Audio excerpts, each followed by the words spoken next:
غیر قانونی تارکین وطن اور انسانی اسمگلرز کے خلاف ترکی میں ہنگامی آپریشنز بدستور جاری ہیں۔ ترکی کے ڈائریکٹوریٹ آف مائیگریشن مینجمنٹ نے گرفتار غیر قانونی تارکین وطن سے متعلق تازہ ترین رپورٹ جاری کر دی۔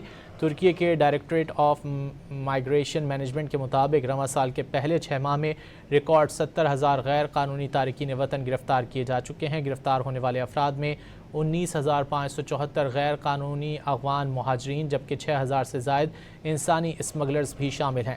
اقوام متحدہ کے اعداد و شمار کے مطابق رواں سال کے پہلے 5 ماہ کے دوران ترکی سے 13,000 سے زائد غیر قانونی افغان شہریوں کو ڈیپورٹ کیا جا چکا ہے۔